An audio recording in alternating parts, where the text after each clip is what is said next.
Alors aujourd'hui, today we're going to be talking about my sweetest choice, about confectionery in the Middle Ages. And we're having two speakers. I'll first introduce myself. I'm Mary Hyman. I'm an independent scholar, and I've been working for the last 40 years with my husband Philip on the history of the cookbook in France, from the beginning of printing at the end of the 15th century, pretty much up to the present day, but with a specialization in Renaissance cookbooks, especially, and all of the cookbooks really up until the end of the 18th century and the French Revolution. I have a special interest also in the relationship between confectionery and medicine and everything that concerns the end of the meal, which was a moment at which things that were supposed to help digest the meal itself were served. We're going to have two panelists today, Véronique Pitchon, who will speak first about the links between Arab confectionery and Catalan confectionery through the study of two medieval culinary manuscripts, and Rafał Hryszko, excuse me for mispronouncing your name, who will talk about the relationship between the theory and practice of 15th century Italian confectionery, manufacturing sweets in the light of recipes from chapter 13 of Lumen Apothecariorum de Quirico, Domenico de Augustis from 1492. Before we start the panel, I think we should talk about, we will have Virginie Houlet-Vimard, who will explain about how to ask questions, because people will not be able to talk and ask questions as you may have done in other Zoom presentations, but through a sort of a question-answer formula. Virginie? Good evening, everyone. So I'm your Q&A moderator tonight. I'm waiting for your question at the tab below the screen. It's Q&A. We are in participant and discussion. Don't hesitate to use it during the presentation. I will come back to you at the end of the presentation, and I'll ask for you the question to the panelists. Okay, I would mention also one thing that we were talking about is if you have questions, ask them before the end of the communication, because otherwise there's a lag between the end of the communication and the time that the questions appear and that Virginie can, present them and we can have the discussion. So don't hesitate, just go down, click down at the bottom of the screen on the little discussion bubble, and type your question, and it will be treated as it comes through once the communication is finished. So I will turn the screen over now to Véronique Pitchon, who will talk about Arab confectionery and Catalan confectionery in the Middle Ages. Thank you, Mary. Yes.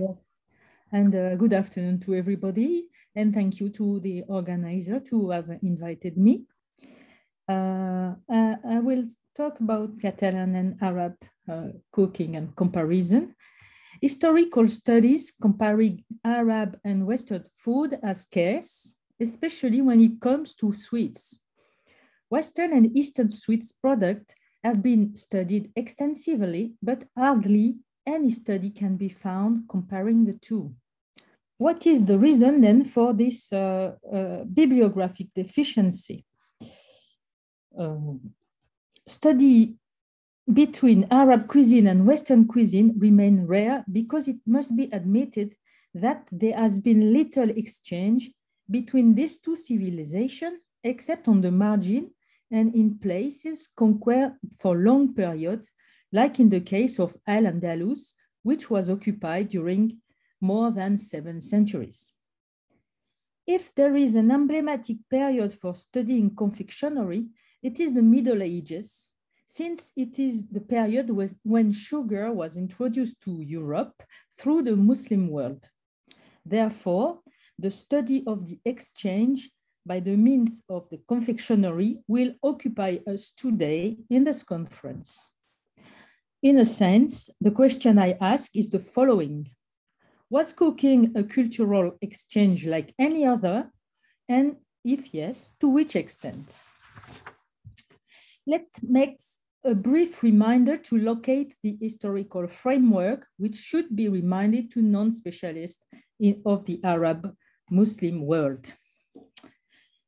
The Arab conquest under the leadership of Muhammad began in 632 with the conquest of the Arabian Peninsula, then extended to the whole of Mediterranean shore after his death in 642, with first the conquest of large territories, including Egypt and Persia in 661, and then with the conquest of more eastern territories up to Indus in the east, and the conquest of Ifriqiya, that is to say Maghreb, the Iberian Peninsula in the west.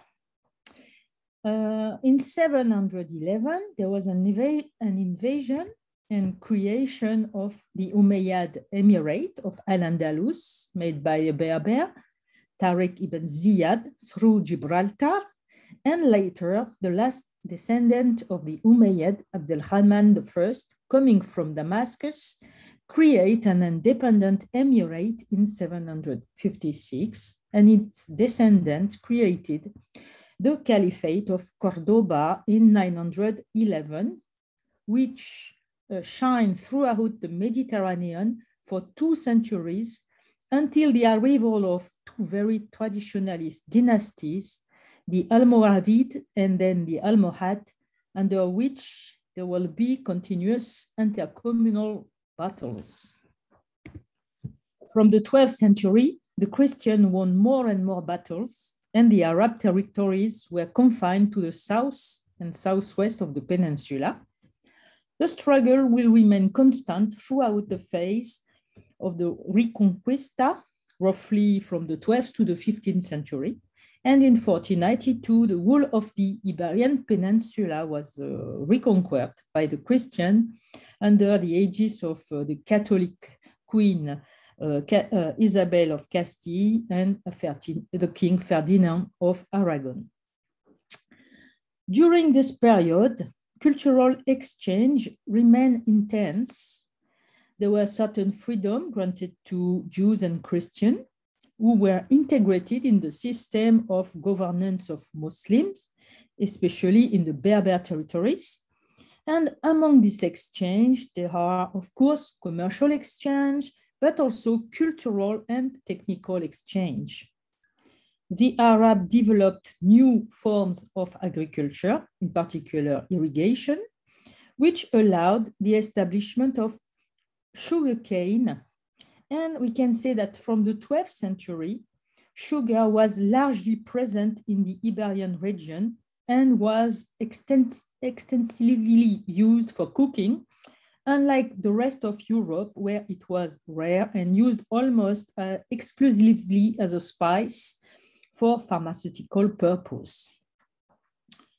It is interesting to show how the knowledge of working sugar was transmitted, and in particular, the preparation of candied fruit, which are said to have an Arab origin, and in particular, a pharmaceutical origin. As I said earlier, comparative studies remain rare, and often when someone has been interested in comparative food studies between Muslim Spain and Eastern Arabo-Muslim world, it is a commonplace to conclude that Andalusian cuisine owes practically everything to the Middle Eastern Arab culture, which conquered Spain not only by arms, but also by ideas and culture, of which, of course, cooking is a part.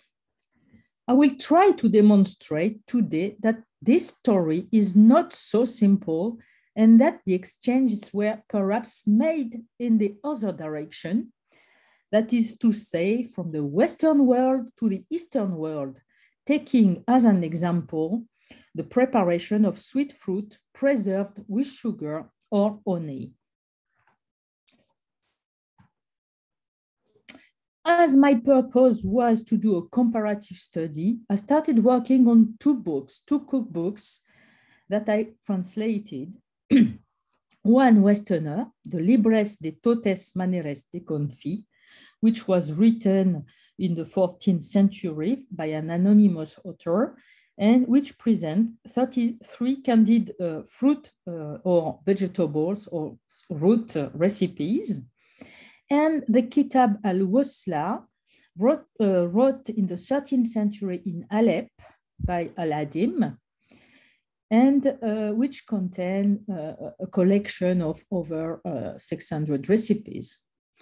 I realized rapidly that the comparison of these two cookbooks was not enough, as there is no recipes of candied fruit in the Kitab al-Wasla.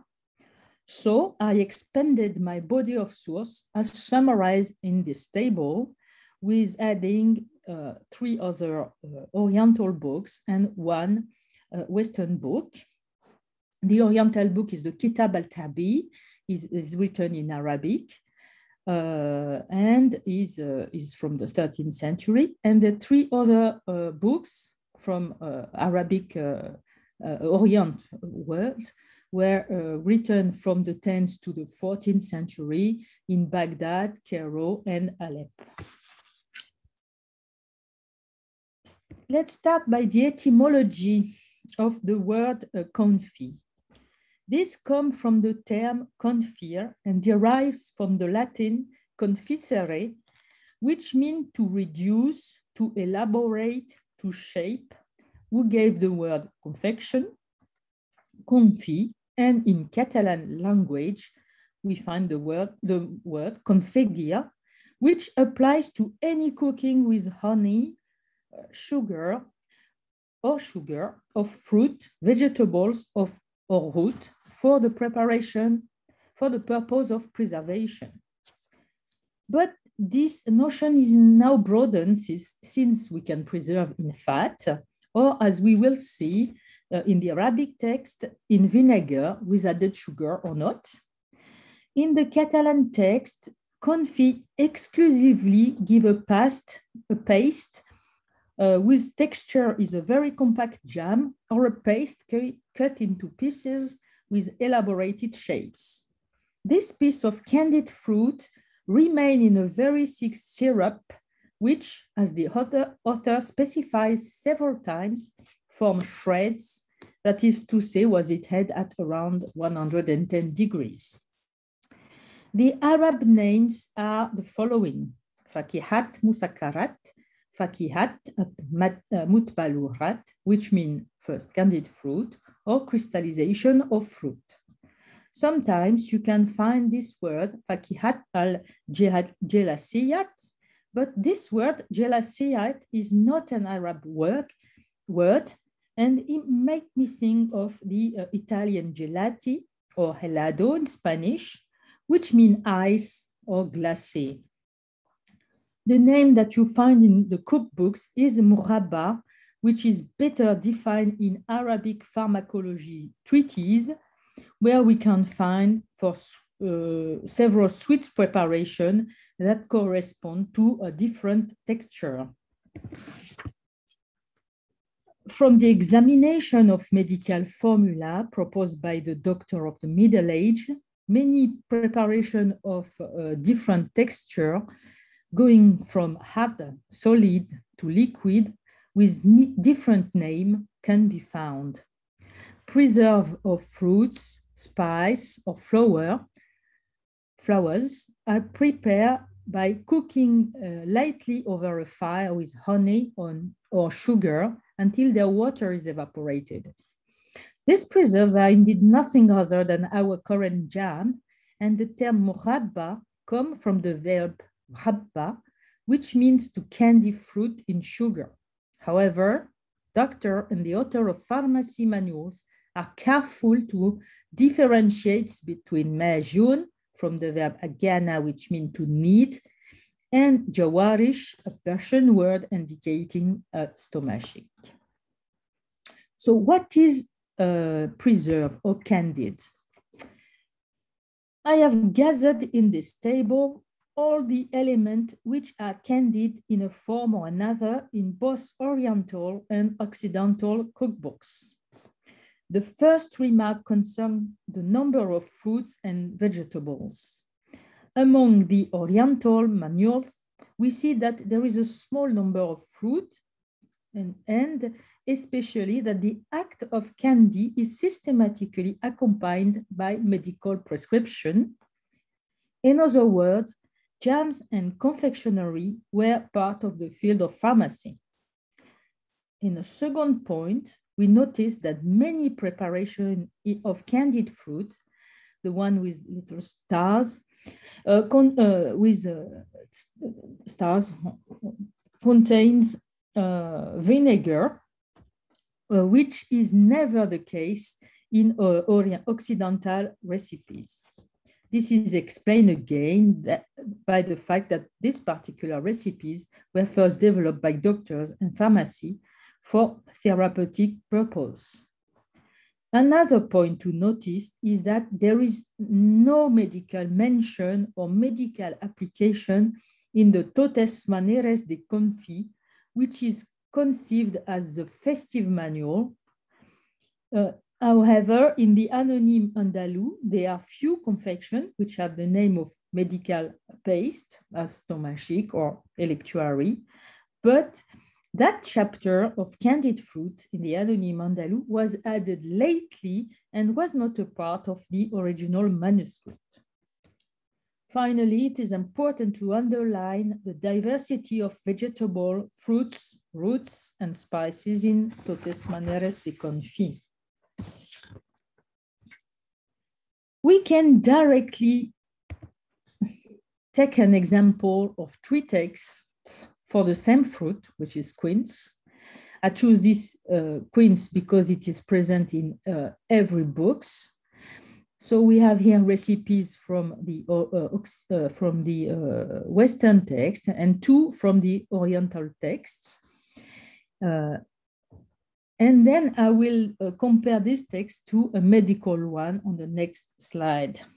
I'm not going to read all of this, but the first thing that we can notice is that in the first books, I mean the Catalan books, the quinces are candied in honey and then in sugar, while in the Egyptian book, the Kans al-Fawahid, they are candied exclusively in sugar, and in the Syrian book, Kitab al-Wusla, they are candied with sugar and vinegar.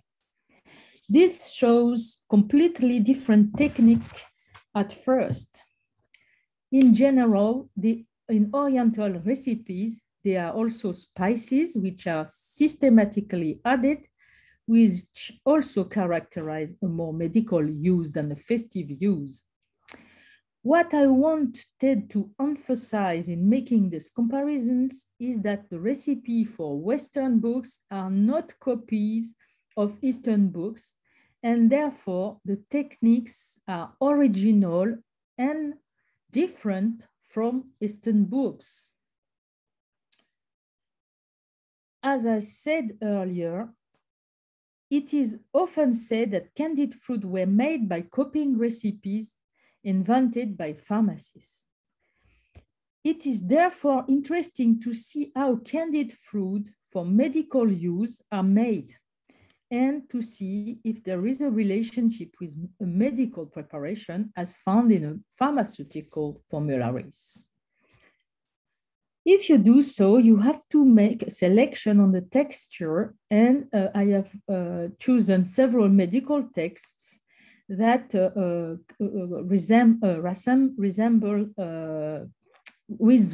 resemble to the culinary text, that is to say, where the term muhabba is mentioned.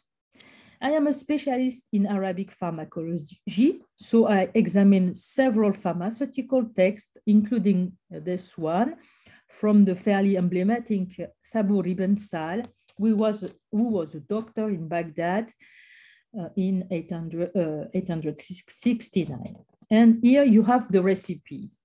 which is quite a long recipes. And what you can notice is that first, this is called Queen's Electuary, and it is clearly specified as being a purgative.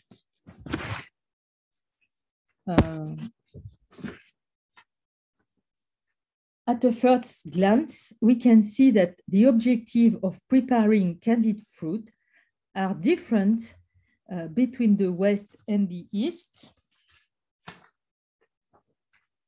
And this is valid for most texts. In the West, there is no systematic medical mention, but rather a festive approach, while in the Oriental text, even in cooking texts, medical use is specified. So I want to emphasize here, what I want to emphasize here is the fact that the festive recipes of candied fruit from Totes Maneres de Confit are not copied from any medical book. In order to not be too annoying, I will not do a large number of text comparison during this conference, but you should know that I have compared the text in the same way for significant plants, and I have always found the same trends for fruits like, for example, citrus, lemon, orange, citron, or for example, carrot. Let's now examine in details the similarities and difference which allow either to confirm exchange or to show that there were no exchange. So let's see what is different and what is common by comparing the cooking texts. You can see here what is similar in the first column. So we have fruits which are candied in all books in the East and in the West, which are quince, citrus, gourd, melon, apple, parsnip, dates, and ginger. But as a reminder, the method that has are different. And I will show you again this with an iconic recipe for the Arab, which is date. I have taken this recipe from the Totes Maneres de Confit. And you can see that to prepare, preserve date, you should take them, remove the stone, and replace it by ginger and clove, which has been soaked into rose water. And then when you've done this, you put the dates into a pot, into a syrup of honey, which has been previously prepared. You leave it for several days, and then you cook them for a long time until the syrup forms shreds. And at the end, what you obtain really is a paste. For the Oriental recipe, I have taken 3 recipes, which I'm not going to show for the cans. First, they concern 2 sorts of dates, fresh dates or dry dates. All are based on an honey syrup, but the kernel is replaced not by ginger, but either by pistachio or by almond. And they contain systematically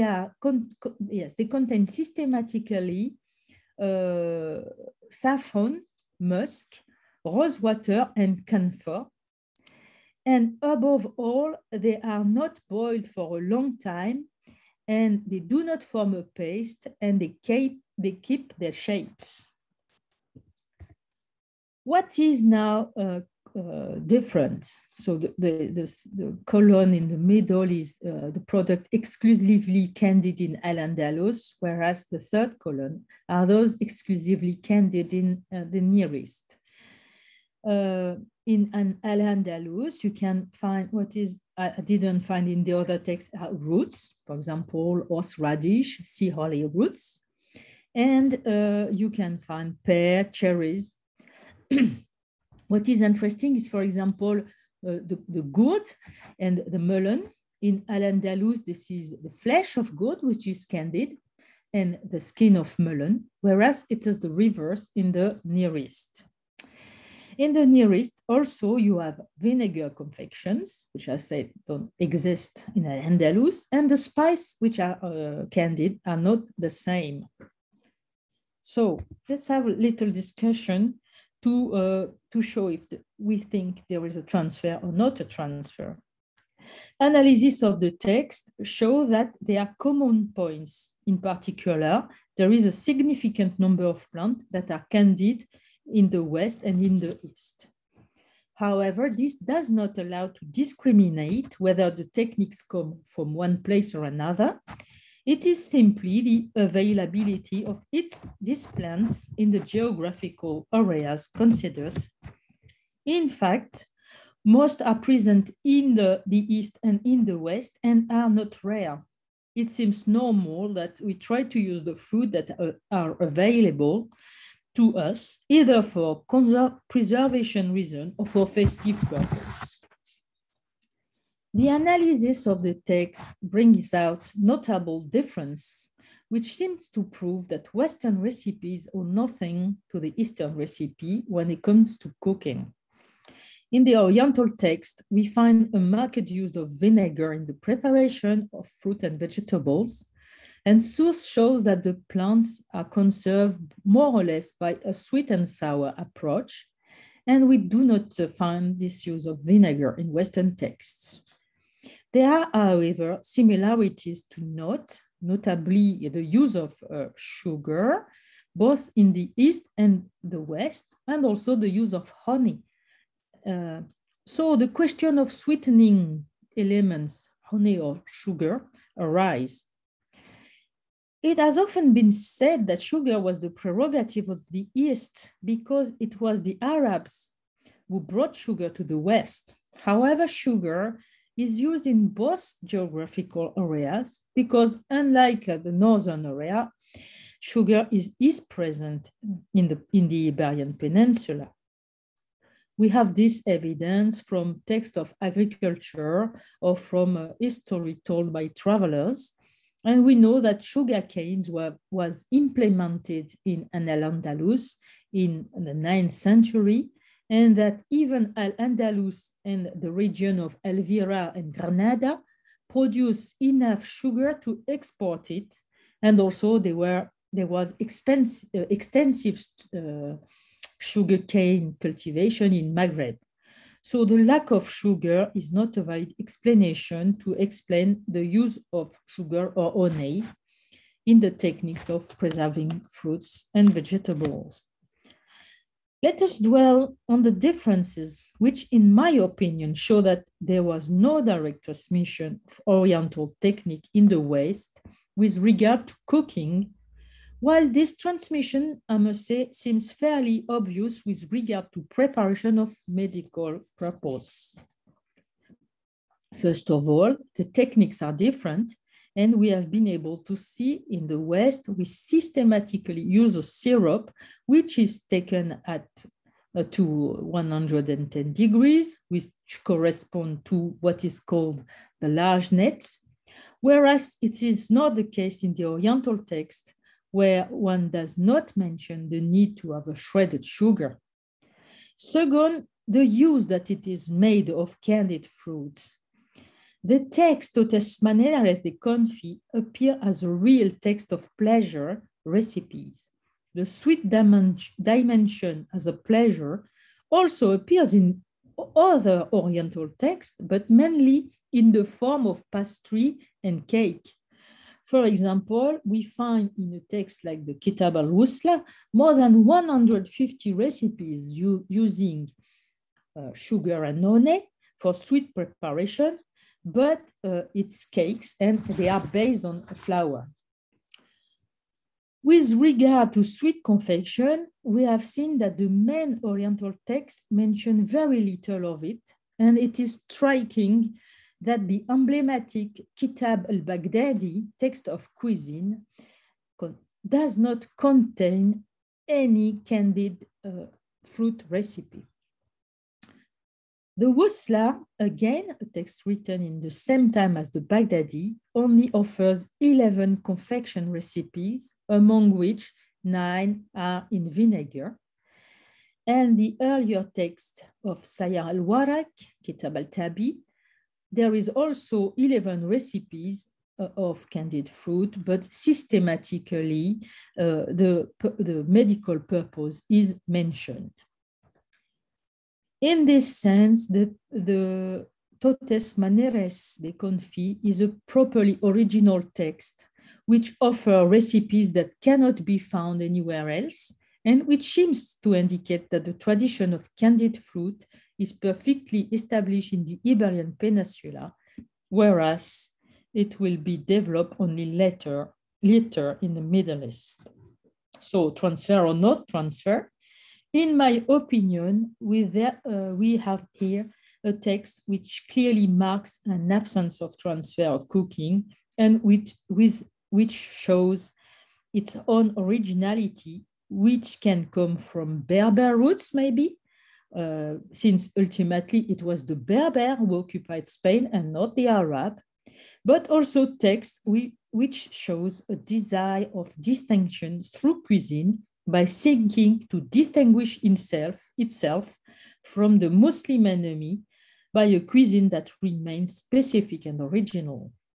We think in particular of the dishes containing pork invented by the Spaniard, which will give the tradition of Spanish delicatessen, which did not exist in the Arab world, of course, but also the cheese, which is not very well spread in the Oriental world, apart from a fairly uniform preparation of cheese dough, but baked in a saline solution, which led to quite similar varieties of cheese. I am also thinking of dishes such as paella, who, of course, where meat and fish are mixed, a style of cooking that does not exist in the East. And finally, I am thinking of the tradition of candied fruit, which is more a Westerner tradition than an Oriental tradition, and which was adapted by the Pope in Avignon. All of this shows that it is not so simple and straightforward to conclude that there is an antecedent and an Arab connection to Iberian cuisine as practiced in the Middle Age. I thank you for your attention.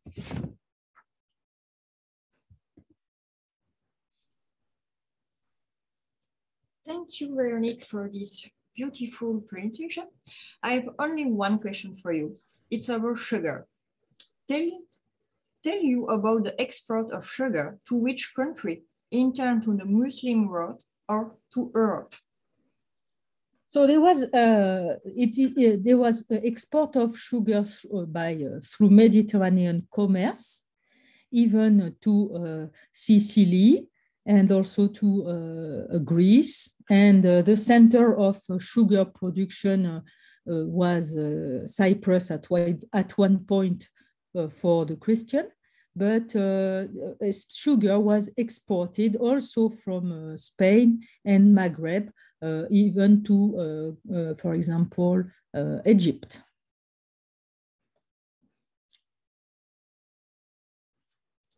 Thank you.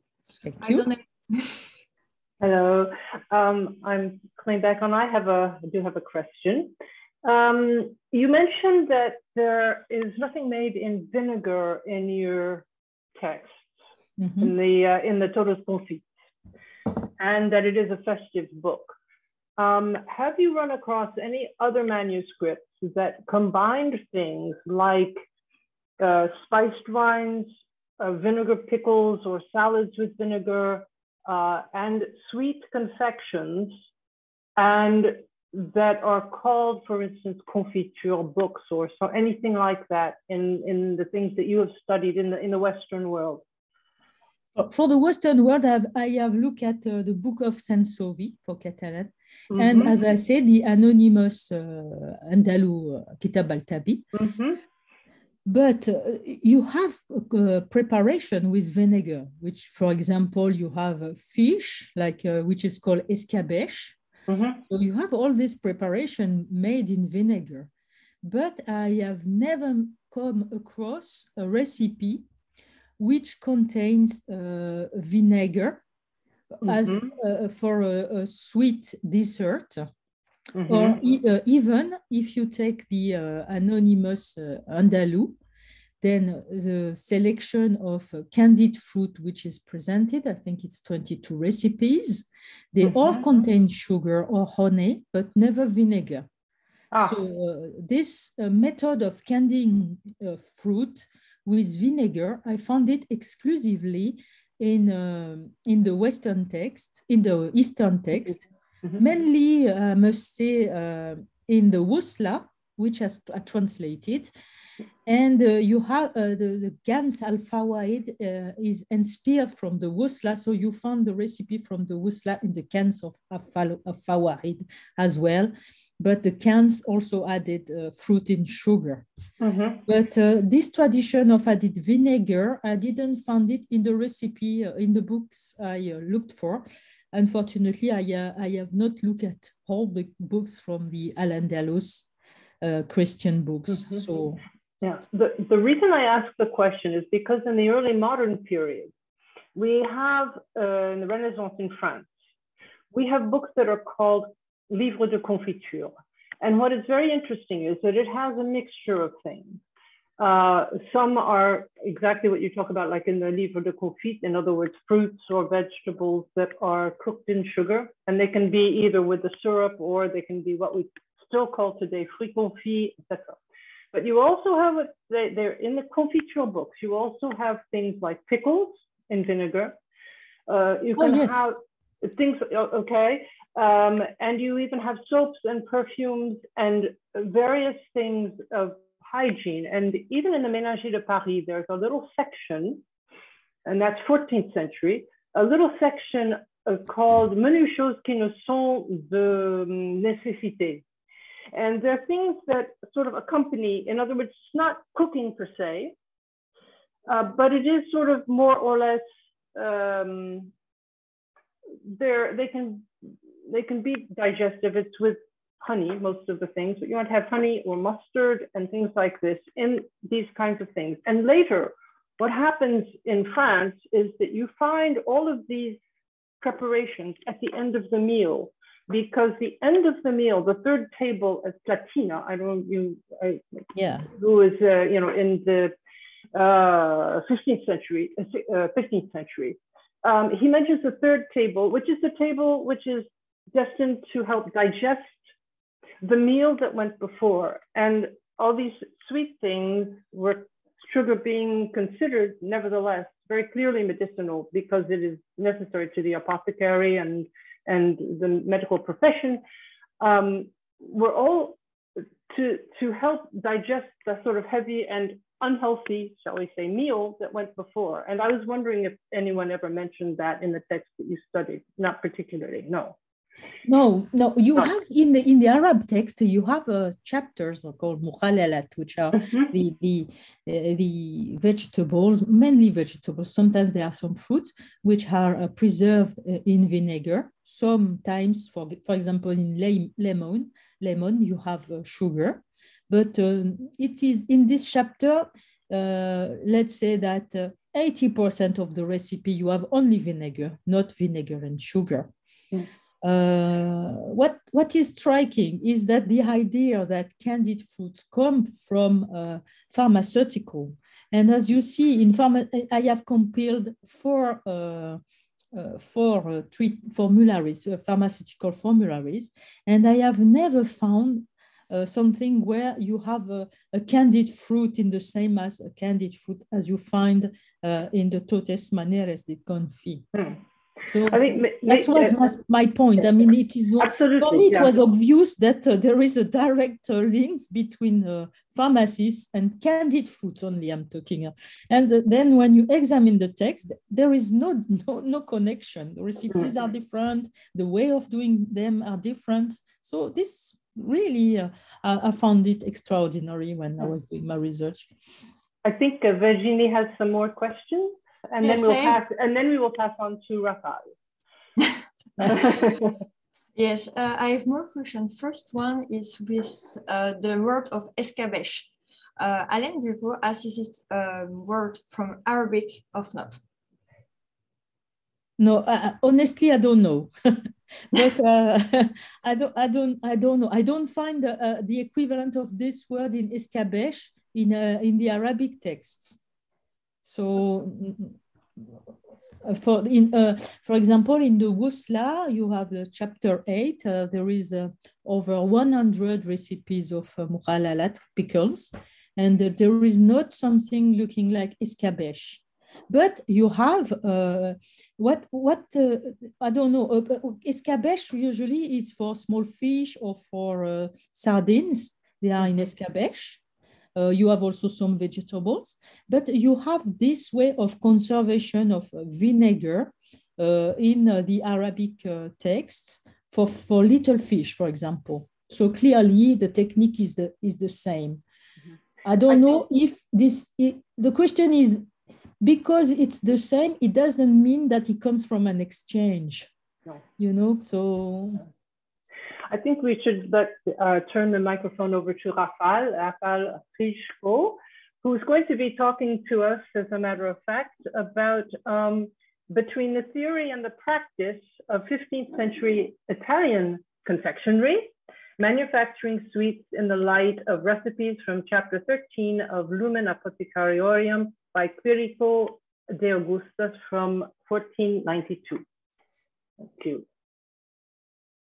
Thank you very much. Good morning, or rather good evening.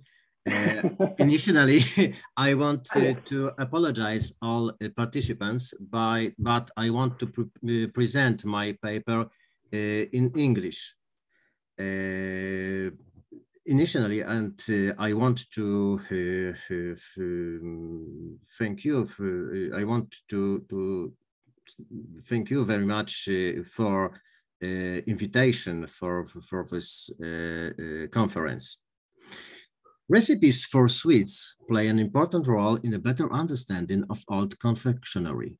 Given the fact that the area of sweet making had been linked to pharmacy for many centuries, in its analysis, it's necessary to refer to pharmaceutical sources. In the Latin world, this primarily included the books with recipes for the creation of compounded medicine called antidotari, such as Antidotarium Magnum, Antidotarium Mesue, or Antidotarium Nicolai. Such books, created in the late Middle Ages, should also be taken into consideration. The most famous of them is Saladin's Dascali Compendium Aromatariorum, while the work of Piemontese physician and apothecary Quirico Domenico de Augustis, entitled Lumen Apothecariorum, published in Turin in 1492, is an example of less known books of this kind.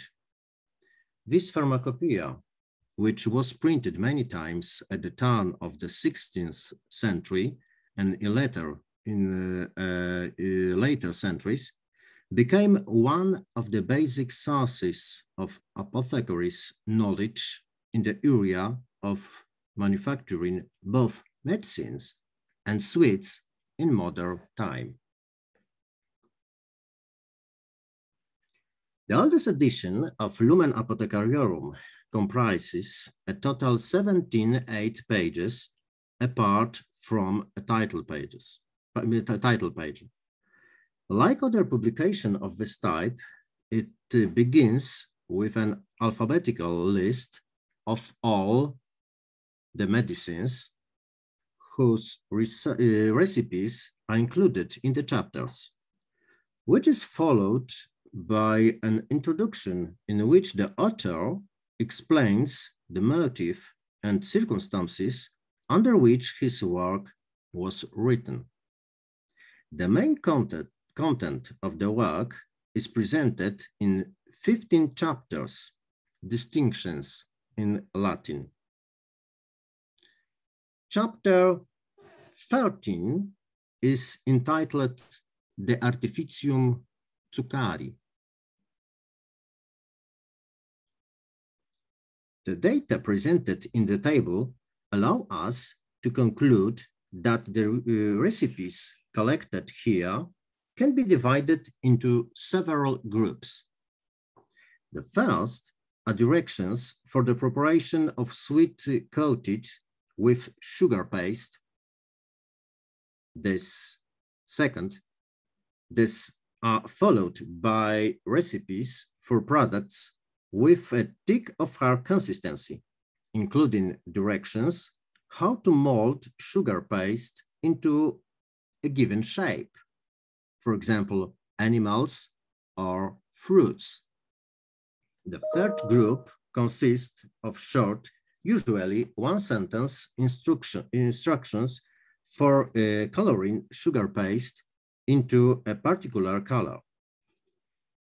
Immediately after, the author included 3 recipes for marzipan and directions for preparing rose sugar, violet sugar, and others. The book ends with recipes for gelling products, such as quince jam, and sour cherry jelly.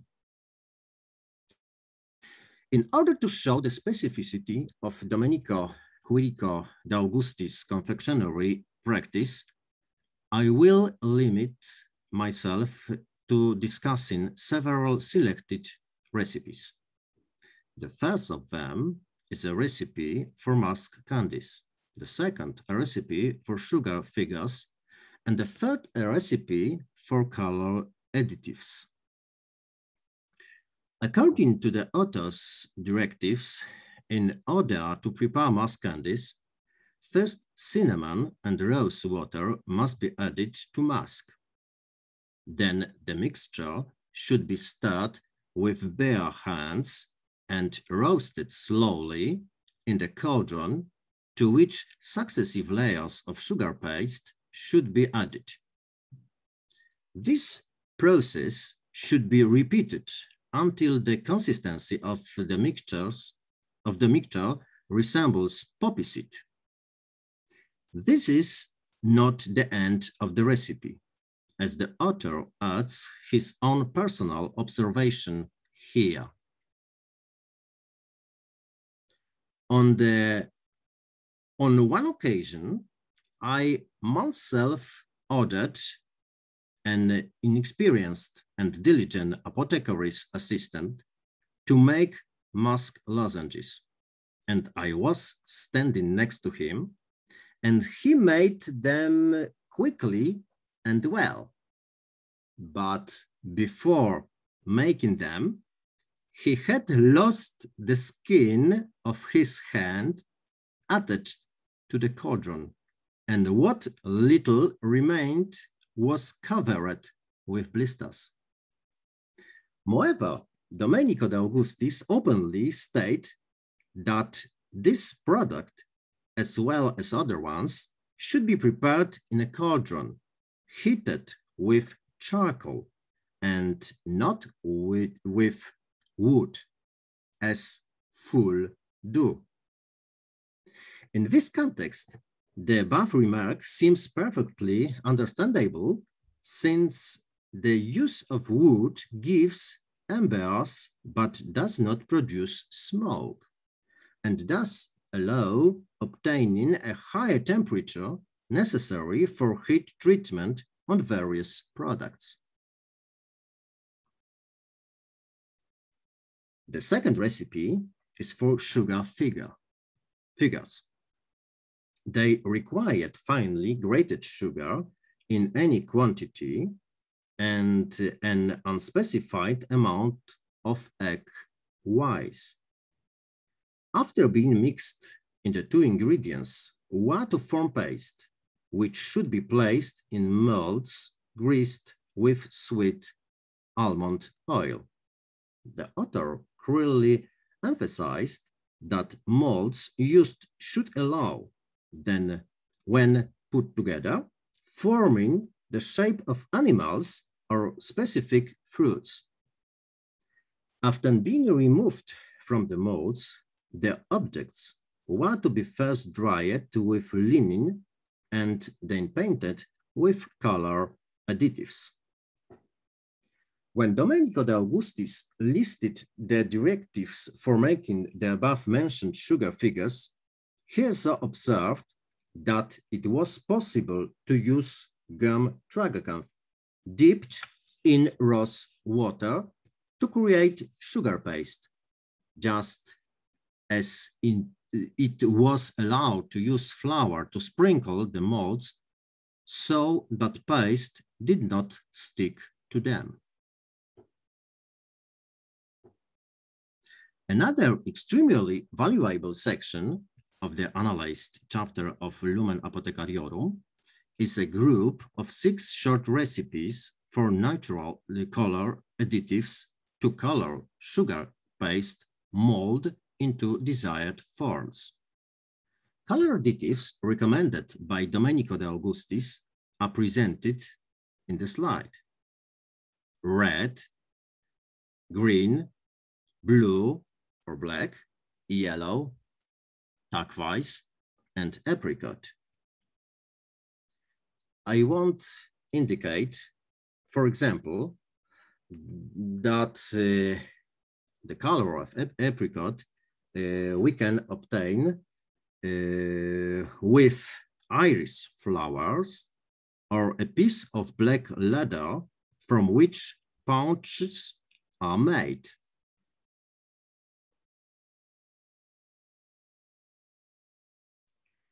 Each of 24 recipes, apart from the ones for coloring sugar listed above, consist of 2 separate parts. The first contains a brief description of the operation involved in making a particular type of product. The second is a commentary on the first part and usually contains the author's comments based on his personal experience. What do we learn from these comments? Firstly, they usually concern the quality, quantity, or type of both ingredients and sugar. Secondly, they comment on the steps listed in the preceding part of the recipe and thus specify the directions for making the products. Also, the author's comments evaluate a given product, specify the type of tools used, and give details regarding the source of fire or the place where the product is particularly popular and remains unknown.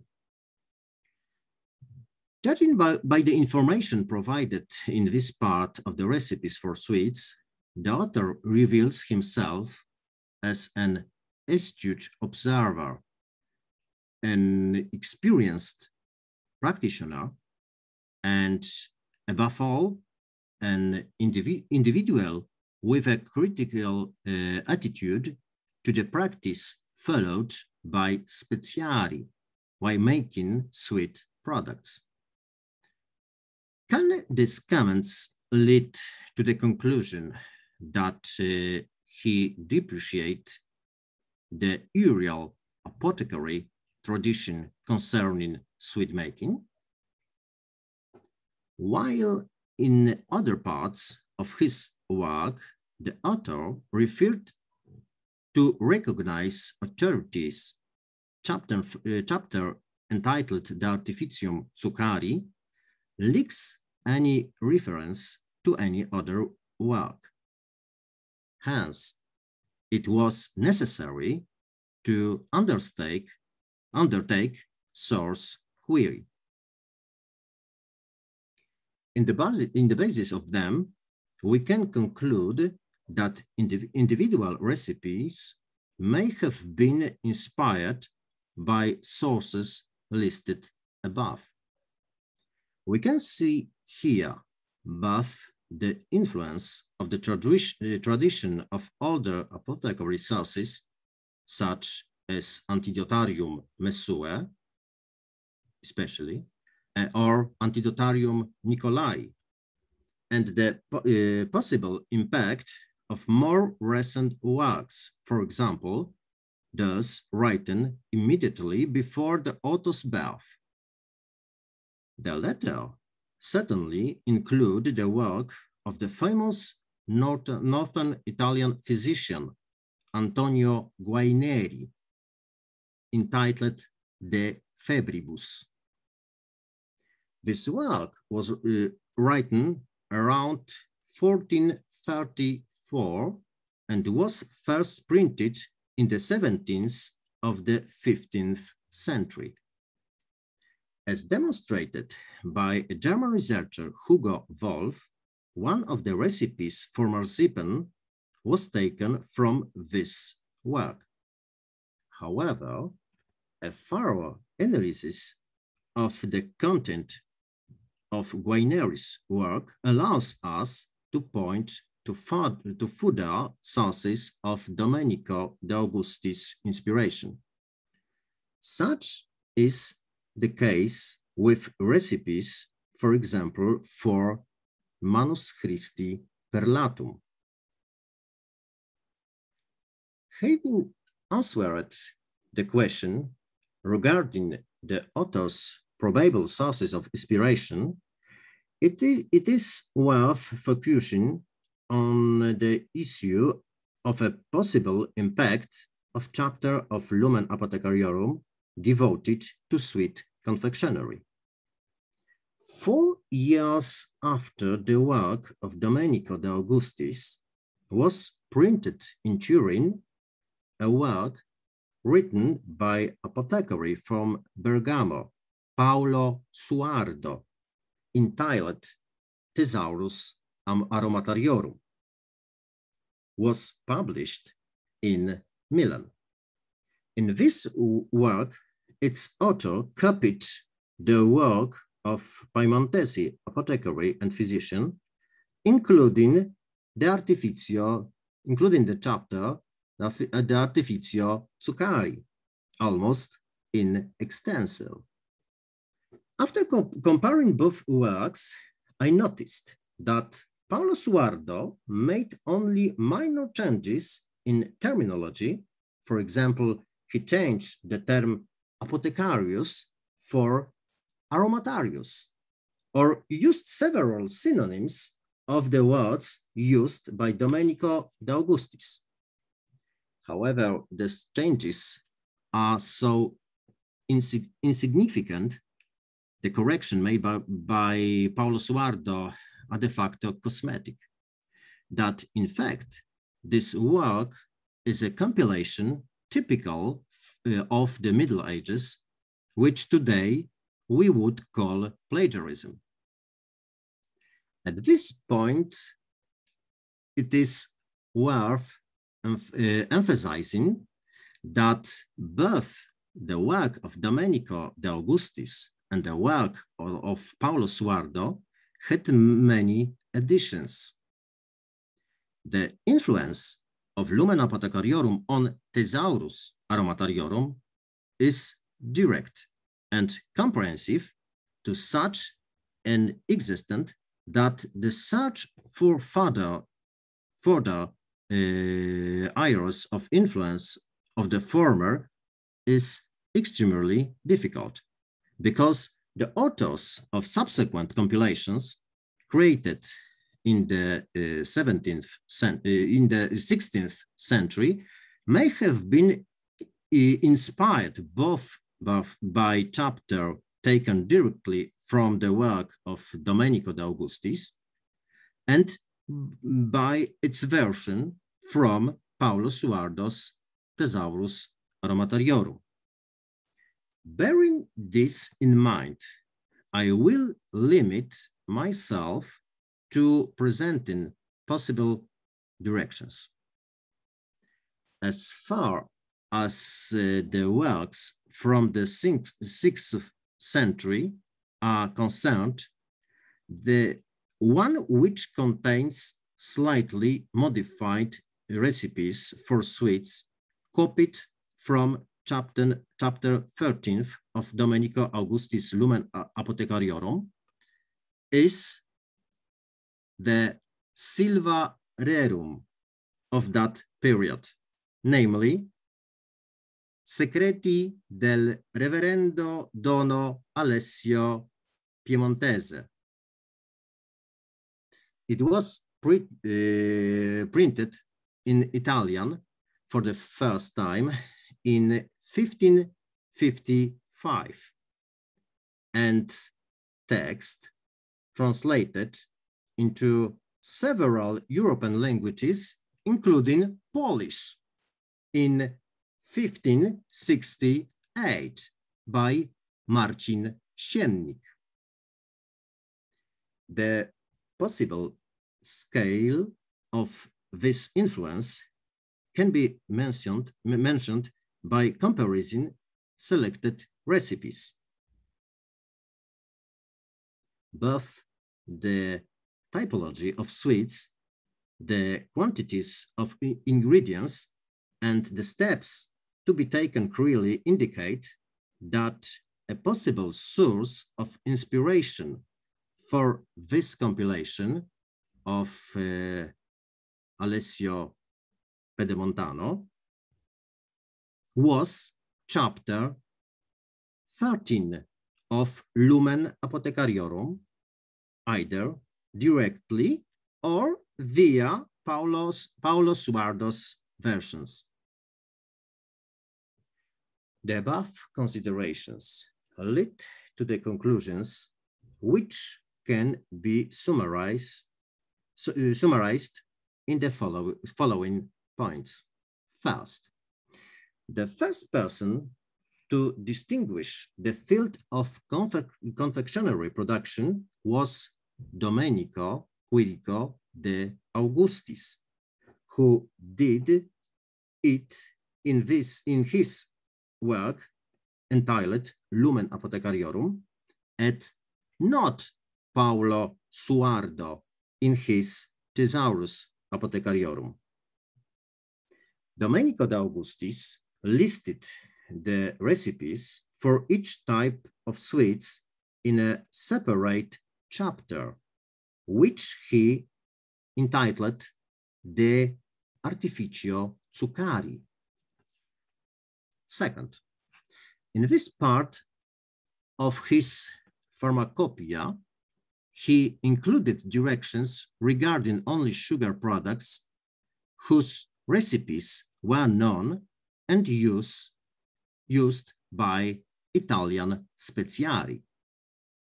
He added to them information on molding and coloring sugar paste, which is one of the chronologically earliest testimonies to the methods used by apothecaries in the area of decorating and coloring sugar figures. Third, he added a commentary to each of the 24 recipes for confectionery products, which was based on his experiences gained at the court of Savoy during his numerous journeys and his own work as an apothecary. Fourth, Domenico de Augustis' work was frequently reprinted and translated into Czech and Dutch at the turn of the 17th century. Fifth, the recipes for sweets listed in the chapter entitled De Artificium Zuccari from Lumen Apothecariorum influenced various authors of apothecary works who either copied all the recipes or used them selectively. As an example, Alexis Pedemontano and others. From this perspective, we can be said that his work not only significantly influenced European apothecary practice of modern times, but from our point of view, also contribute to the development of confectionery practice in that area, as evidenced by countless and elaborate cose di zucchero, descriptions of which can be found in numerous sources from the 16th century. But this is a different story. Thank you very much for your attention.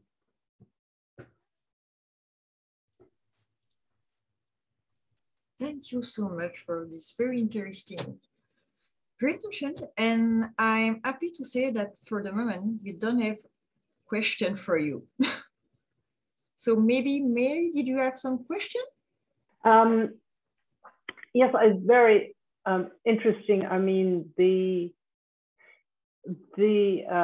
sort of plagiarism that you talk about is certainly rife in all of the cookbooks.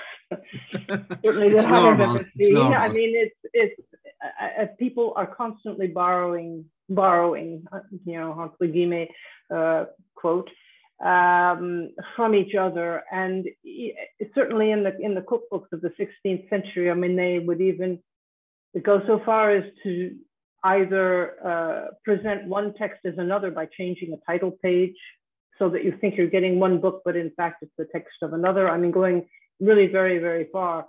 I suppose it's not too surprising if you have sort of, as you say, apothecary practices that are being, you know, sort of, I mean, since the connection between the sugar and, I mean, since it's part of the apothecary's arsenal, obviously, and one of the very important ones, because as I say in the confiture books of the 16th century, at least in France, it's very, very clear that as Nostradamus, for instance, in 1555 publishes his Multitude Opuscula, which has a very big, it's again, a kind of a combination book with recipes for hygiene, recipes for beauty, and recipes with sugar, which are very clearly, he very clearly says that these are, they're both what you would call, you know, sort of like, you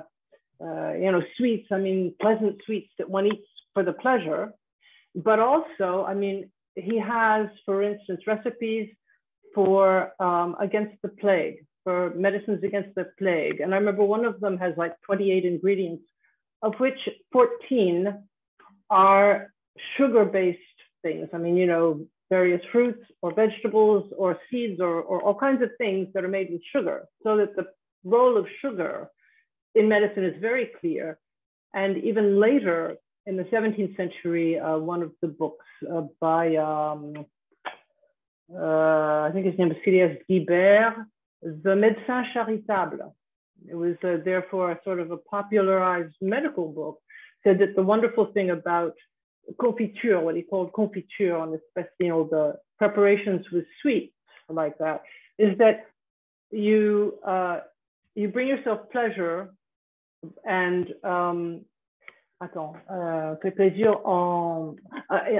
you bring yourself pleasure while taking care of your body. And so the connection between medicine and pleasure and cuisine, I mean, is very, very clear. It was very, very interesting. Yes, I'm going too long myself. Very interesting. Yes, thank you. Yes, of course. I want to indicate that in the 15th century, in the medical books, like this book, De Febribus, de Antonio Guarneri, or all opera medicinalia di Antonio di Guarneri, I look on this book before the conference, and was very surprisingly that in this book it's a lot of recipes with sugar. It's a lot of recipes with sugar, and I think that indicate that in this century sugar is very, very popular in Italy. Mm-hmm. It was a contrast with this part of Crown of Aragon, like present by Véronique Pitchon, where not was sugar by another honey, but honey. It was honey, and I think I suppose that this product, this main product, inspired I think the creators of recipes and direction where we can go. The recipes with honey and other, like in Italy, where era molto zucchero. Yeah. I know that I'll turn the questions over to Virginie in just a second here. I do know that Nostradamus has the choice. You can make the preparations with honey, with vin cuit, cooked wine, a must, or sugar, but the best is sugar. And the thing is that honey and vin cuit, they give a different, of course, a different texture and everything else, but they may not keep as well. And also honey is more available because people might have bees in the country, whereas you would have to buy sugar. But sugar was always considered the best in the text that I know. I think Virginie has some questions now, no? Yeah, yes, I have one question from Alain Greco. She asked, could you say something about the color? I don't think that's very aesthetic, but I wonder what you make of it.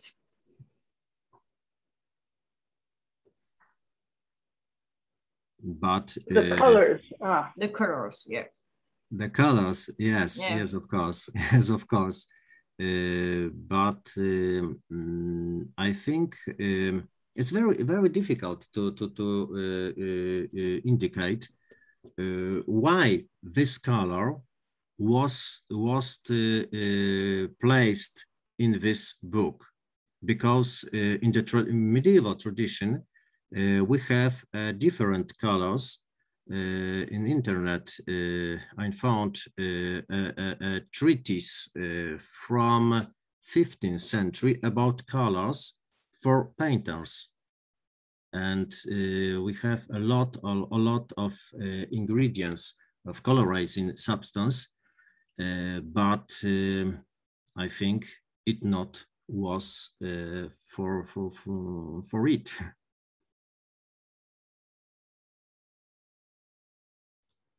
Thank you. Now we have more questions about sugar.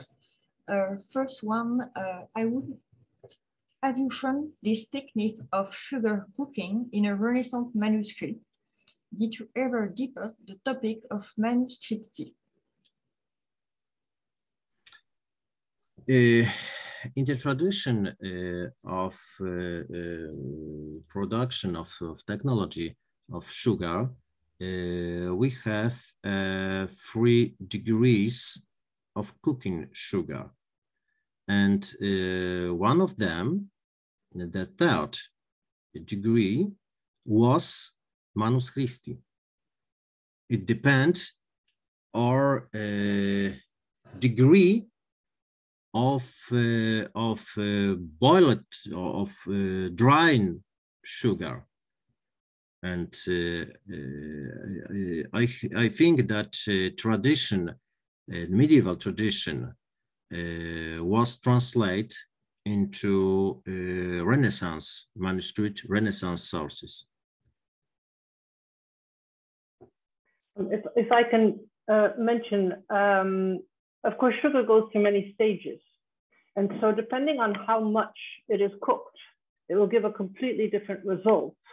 In other words, the highest, if it begins to turn color, it's, for instance, caramel. And of course, it's as the temperature rises. And so you get like the thread, which is the amount you would do if you want to keep something in syrup, for instance, and that's at about 106 degrees.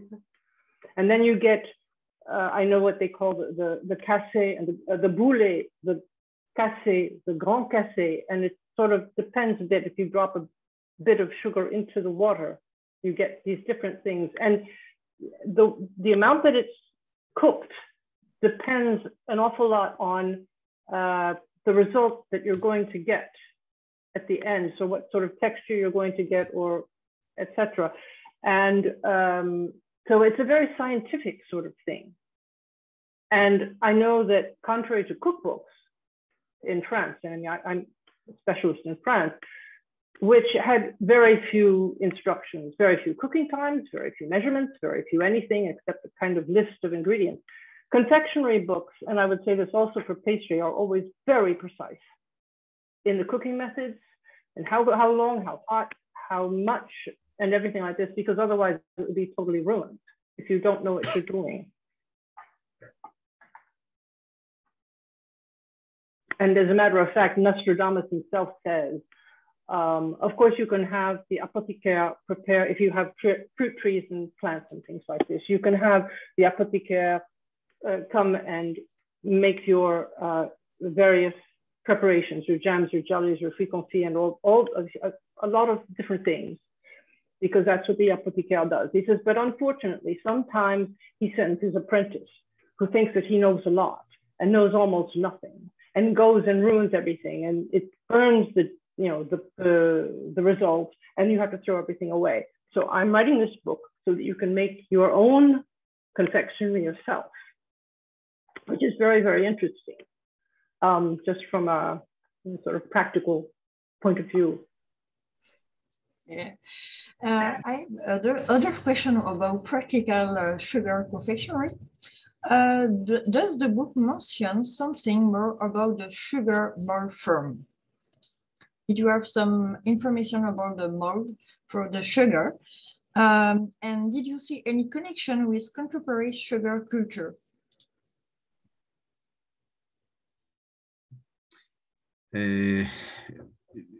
Here I see two questions.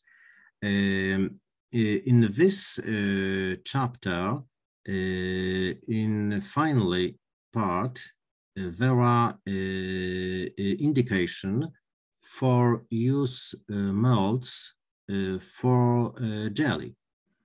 And in the sources, medieval sources or sources, for example, published by Claudio Benporat, we have a lot of indications that this mold have armors. It was possible to give them different shapes, and my answer for the second part. Do you see any connection with contemporary sugar cultures? Yes, of course. In Poland, we have a tradition for produce Easter lamp, but not sugar sheep near Christmas time. No. It's Easter lamp. It's Easter lamp, and I want to present before one lamp, but my children's after Easter have eaten this lamp, and normally is tradition for charity for charity. In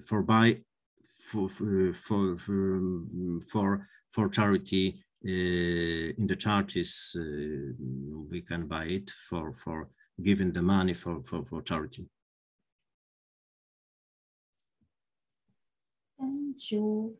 Now we have another question. It's about medical use. Does receipt or the commentaries connected to the receipt addressed to specific medical use? Can you repeat this question? Of course. Do receipt or the commentaries connected to the received addresses to specific medical use? It's very difficult to answer because we have books for apothecaries, and this book are used by medicines, like in a case of Quirico, normally named Domenico de Augustis. He was a physician and apothecary in one person, and he have knowledge. I suppose that he has knowledge very big from Bath. This domain. If I can, again, certainly in France in the 16th and 17th centuries, it's very clear that the different confections have very different uses. This is made very clear, especially in dietetic books, like I believe Platina may mention it, and which was, of course, a very popular book in France. And also some, for instance, they'll say something like, if you have lettuce that you have preserved in sugar, it is used to treat fever, because lettuce is something that is a cooling. In other words, it's all based on the humoral theory. You know, different plants and other foods also, but especially the plants which are used, you know, with the sugar thing. The sugar is meant to fix the properties of that particular thing. So for instance, with Nostradamus, the absolute perfect thing was quinces, because quinces could be used either to cure, you know, what they call the flux de ventre, diarrhea, or on the other hand, to loosen the belly if you were constipated. It had the opposite, you know, depending on what your problem was, a quince preserve would fix everything. And certainly people used, even in some of the culinary texts, if you look at the books, for instance, on the humoral theory, people like Aldebrandin de Sienne or something like this, where everything is classified, the use of the different plants or the herbs or the seasonings or the spices was connected to how moist or dry or viscous, etc., the food that you were putting it on was going to be. And so and which is one of the reasons why the doctors very often had cookbooks or confectionery books or things like this, because they were trying to treat various ailments by means of these principles that were in the plants and the things like this, and that they could administer with sugar, like, you know, making some kind of a preserve with the sugar. So it's, I mean, it's a fascinating subject, the connection between the apothecary, the medicine, and, you know, let's say the culinary books that more and more sort of become more and more inclusive as time goes on.